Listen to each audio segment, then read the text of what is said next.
Britney Spears had a lot to get off her chest, and she is exposing every single one of them. Welcome back to the channel.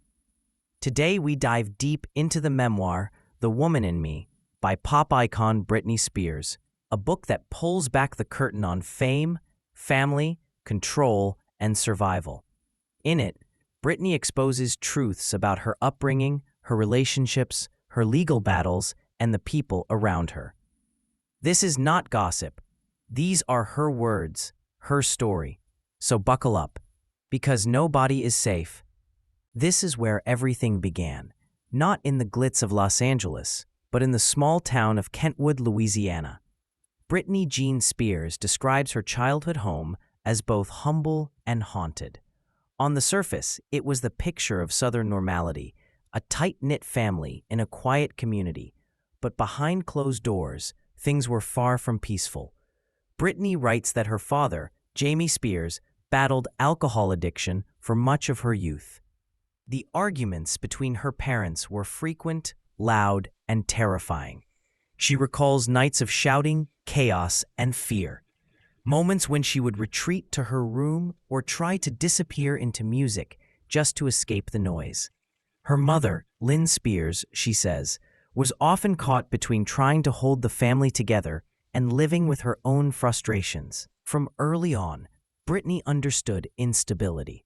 She describes herself as a little girl who learned to be quiet, to survive in a home that could turn unpredictable at any moment. But at the same time, she discovered her first sense of freedom in performing, singing at church, at local events, anywhere someone would listen. Her natural gift for music soon became undeniable. By age 8, she had already performed on local television, and not long after, she auditioned for the Mickey Mouse Club. But before she got there, the pressures of growing up too fast were already forming. Britney reveals in her memoir that she had her first taste of alcohol while she was still in 8th grade, with her mother. She describes how her mom would let her have cocktails, specifically daiquiris, long before she was legally or emotionally ready. For fun, Britney writes, "We drink daiquiris together." It's a striking image, a middle school girl sharing mixed drinks with her mother, treating it like a bonding ritual. That casual access to alcohol, Britney notes, was part of a larger pattern in her upbringing, one where boundaries blurred early and the line between parent and child often disappeared. She loved her mother deeply, but she also admits that Lynn sometimes acted more like a friend than a parent. By the time Britney was 13, she says she was smoking, drinking, and even driving. These were not rebellious teen phases. They were signs of how quickly her childhood had been stolen by adult pressures and lack of supervision. The person the world would later know as the squeaky clean pop princess had already lived through chaos and dysfunction long before the spotlight ever found her. In The Woman in Me, Britney calls this period the beginning of the clacks in the mirror. Her family's instability didn't just shape her, it conditioned her to accept certain kinds of control and emotional volatility later in life. Her father's unpredictable moods and her mother's inconsistencies taught her how to navigate dysfunction, a skill she would tragically need when fame brought even more controlling figures into her world. Britney also recalls moments of heartbreaking innocence amid the turmoil. She loved to sing in her bedroom mirror, imagining a stage full of lights. She describes the moment she realized she had something that made people stop and listen, a voice that felt like power, even when she had none at home. That voice would soon change her life. At 10 years old, she auditioned for the Mickey Mouse Club for the first time. She didn't make it then. She was too young. But the producers told her to come back, and she did. When she finally joined the cast a few years later, she entered what she calls boot camp for fame.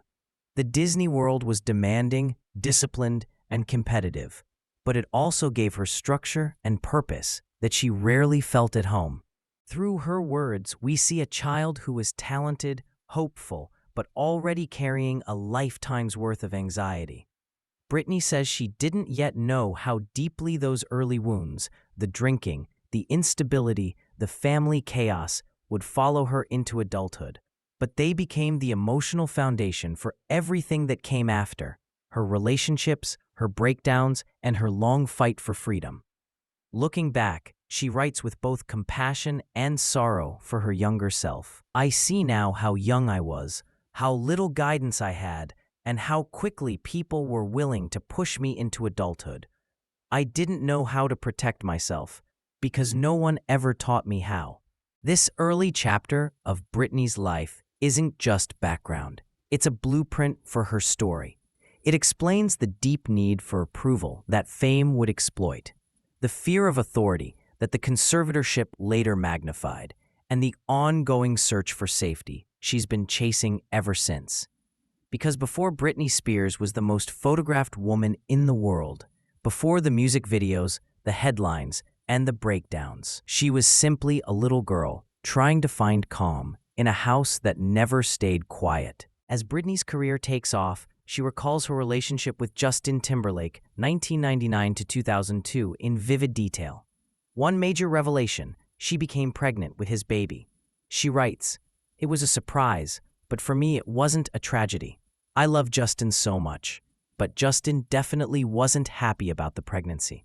She says the pregnancy ended in abortion via little pills at home, and that the experience remains one of the most agonizing things I have ever experienced in my life.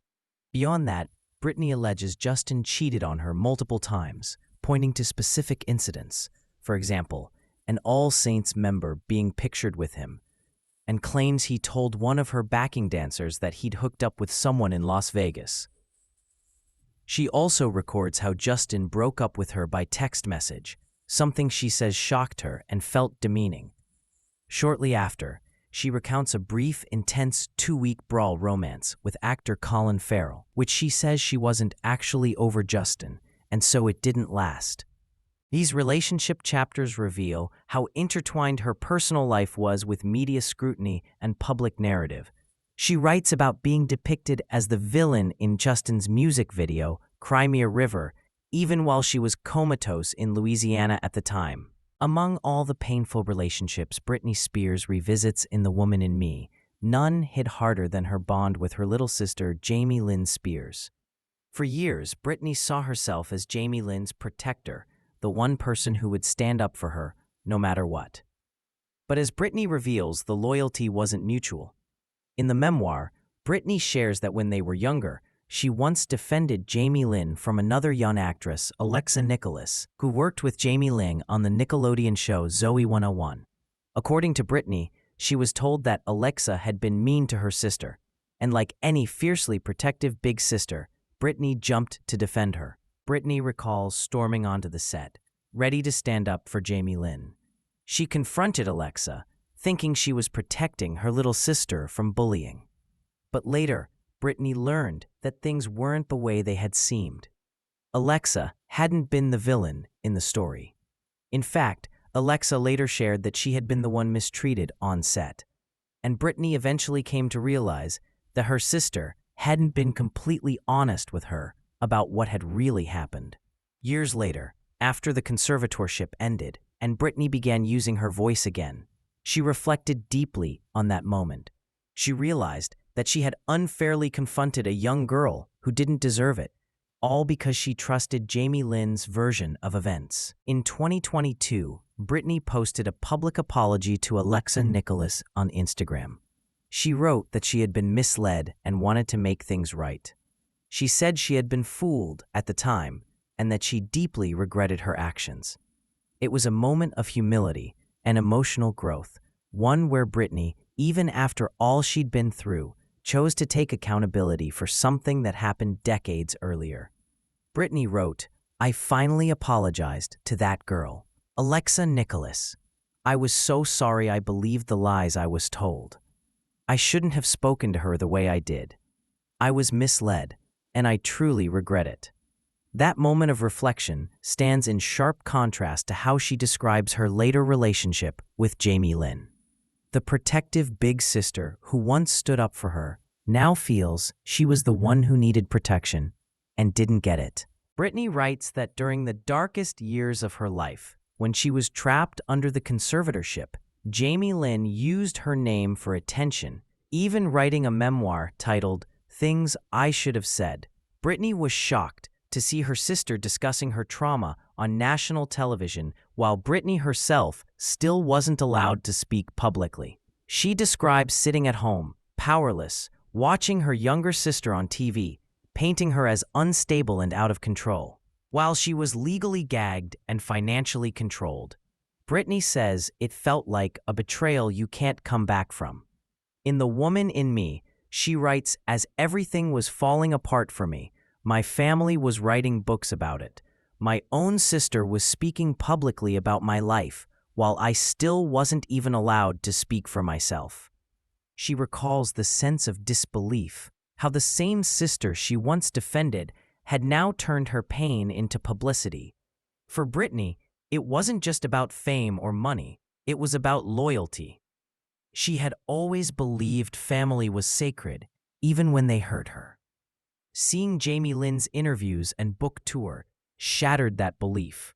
When Jamie Lynn appeared on Good Morning America in 2022, promoting her memoir, Britney broke her silence.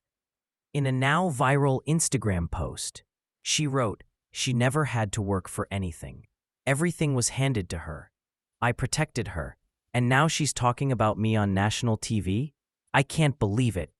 She accused her sister of lying and making things up for publicity, saying that Jamie Lynn was trying to profit from her suffering. The posts were emotional, raw, and unfiltered. Years of bottled-up pain finally spilling out. But what hurt Britney most, she says, wasn't even the interviews. It was the silence during the conservatorship, the years when her sister could have spoken up, but didn't. Britney writes that Jamie Lynn stayed quiet while they locked me up. To her, that silence was the deepest cut of all. The feud made headlines across the world, with fans taking sides and the Spears family fracture playing out publicly. Jamie Lynn responded by saying she loved her sister and didn't want to fight, but the damage was done. And then, something unexpected happened. Months later, Britney had a change of heart.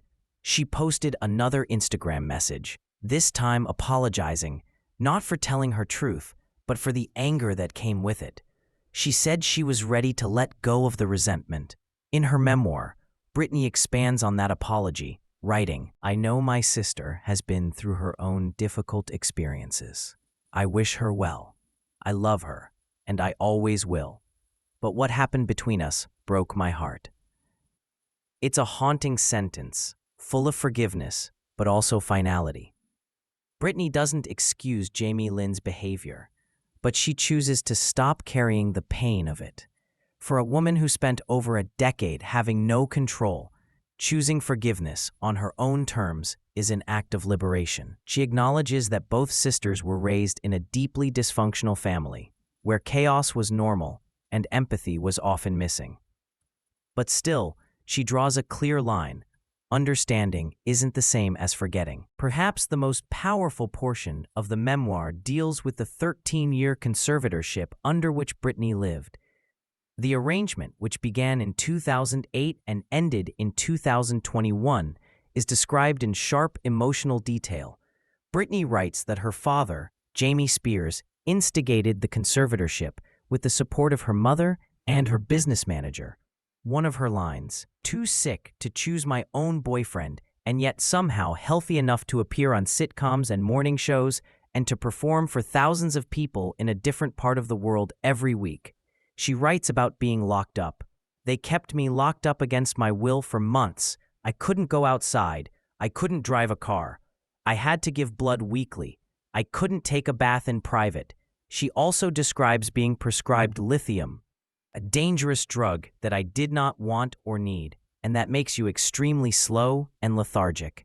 Another brutal revelation. She felt betrayed by her own family. "I felt betrayed by my father, and sadly by the rest of my family too. I thought they were going to try to kill me." When she became aware of the #FreeBritney movement, she says it was via a rehab nurse showing her the protest footage on a computer, which moved her deeply. This chapter reveals how fame, legal control, money, and manipulation converged, and how her own voice was silenced for years. Britney doesn't hold back when discussing her family. She writes how her mother, Lynn Spears, and her sister, Jamie Lynn Spears, published books about her while she was at her lowest, while she was locked in legal battles and trying to fight for her own autonomy. Britney states, "As everything was falling apart for me, my mother was writing a memoir. She would share my every mistake on television, promoting her book. The book was huge for her, and all at my expense." She reveals that her father repeatedly told her she looked fat, that she was going to have to do something about it. Comments that hurt more coming from home than from tabloids. These revelations underscore a sense of abandonment and isolation, despite being surrounded by those who were supposed to love her. Britney reflects on how early fame shaped her. She mentions her time on the Mickey Mouse Club, calling it boot camp for the entertainment industry. She revisits major career moments, the release of Baby One More Time, the 2001 VMA Snake performance, where she said, "All I knew was to look down, because I felt if I looked up and caught its eye, it would kill me." She explores how she was marketed as innocent while living a very different reality. She had been smoking since age 14, had lost her virginity around that time. Yet the media portrayed her as the good girl gone bad. She points to the hypocrisy, being told she was too sick to make her own choices, yet healthy enough to perform sold-out shows. She also touches on how her music, body, and image were controlled, not always by her, and how that dynamic reflected larger issues of female autonomy in pop culture. Britney writes about struggles with both perinatal and postpartum depression during and after her pregnancies with her sons Sean Preston Federline and Jaden James Federline, with ex-husband Kevin Federline. She also writes of feeling controlled financially during her marriage. "The check was $1,000. My purchase was declined. I didn't have enough money in my allowance account to cover it." Her motherhood stories are deeply interwoven with her fight for freedom. How she simply wanted to be a mom, to have a life, but instead found herself in legal and media wars that made being just a mom impossible. In the closing chapters, Britney writes about what happens after the conservatorship ends, how she begins to reclaim her identity, to have fun, to live on her terms. She writes, "The first step towards securing my freedom was for people to begin to understand that I was a real person. I started trying on new clothes. I found it incredibly fun. I know that a lot of people don't understand why I love taking pictures of myself naked or in new dresses, but I get a lot of joy from posing the way I feel sexy and taking my own picture, doing whatever I want with it." She says that right now, focusing on her spiritual life, paying attention to little things, and slowing down is more important than releasing new music. This is the part where she says, "It's time for me not to become someone who other people want. It's time to actually find myself." In other words, the book doesn't just expose turmoil. It points to a hope for healing and self-determination. Now, let's pause and reflect. When we say, "no body is safe," we mean that Britney exposes not only institutional controls, but the people she felt hurt or betrayed by.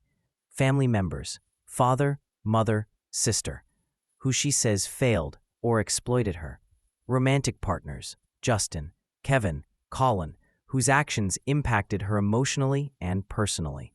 The entertainment industry itself, where marketing, image control, sexualization, and media narrative shaped her story. Legal systems and conservatorship mechanisms that allowed long-term control over an adult woman's life. Her memoir serves both as personal catharsis and cultural reckoning. She is naming her pain, her oppressors, and reclaiming her voice. Critics have called it raw, unfiltered, and breathtaking in its rage.